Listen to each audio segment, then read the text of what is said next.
Bien, esta es la interpretación del artículo 13 del Código de Procedimientos Civiles del Estado de Tabasco, advirtiendo a los escuchas que es mi opinión personal y que puedo estar equivocado o, como muchos magistrados piensan, puedo estar acertado. El artículo 13 habla de la interpretación. ¿Qué significa interpretación? Significa entender el sentido de una norma jurídica. Interpretar significa comprender, saber de qué se trata, qué habla y cuáles son sus alcances. Ahora, dice fracción primera, interpretación atendiendo a su texto y a su función. Significa que para entender una norma jurídica, lo primero es que vamos a atender la literalidad de las palabras. La literalidad significa lo que está escrito exactamente, de acuerdo con los significados ordinarios y tradicionales que están en los diccionarios. Entender cada palabra de acuerdo al significado común que tiene en un diccionario y después pasar de ahí a la función. La función significa cómo opera esta palabra, estas voces, estas figuras dentro de un contexto jurídico. No debemos olvidar que cuando estamos hablando de un contexto jurídico, estamos hablando de un deber ser, de algo que no es, pero debería ser.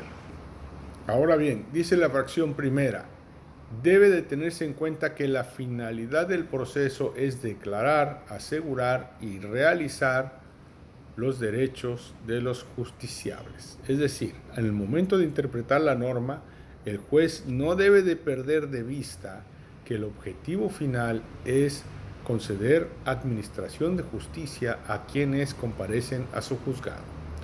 Fracción segunda.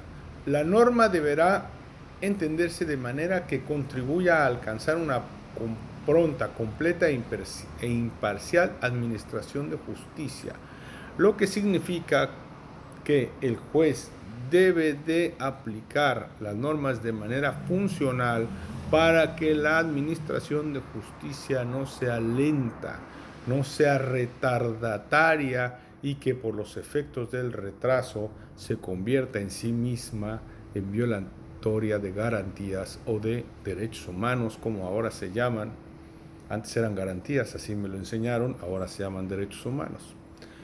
Fracción tercera. La norma oscura en ningún caso significará un obstáculo para la impartición de justicia. Bueno, aquí lo que hay que entender es que el juez no puede excusarse en decir que esa norma es irregular o oscura o como lo llama el código, porque recordemos que cuando no existe una norma, técnicamente le llamamos laguna del derecho. Y donde existe una laguna del derecho, significa que hay amplitud para hacer lo que no está prohibido. Cuarta, fracción cuarta. Las partes deben de tener igualdad de oportunidades, es correcto. Y quinta, las normas deben interpretarse de conformidad con los principios que establece la Constitución. Interesante es que debemos de investigar cuáles son esos principios. ¿Cuáles son los principios de interpretación que nos marca la Constitución? Por ejemplo, cuando el artículo nos dice que los juicios de orden civil son de estricto derecho, ¿qué significa? Que la sentencia debe dictarse a la letra. ¿Qué significa? Significa eso. Significa que no hay lugar a decir que se entiende otra cosa diferente a lo que está escrito. Sí, espero que sea claro esto porque es un poco difícil de explicar y de captar. Saludos, amigos.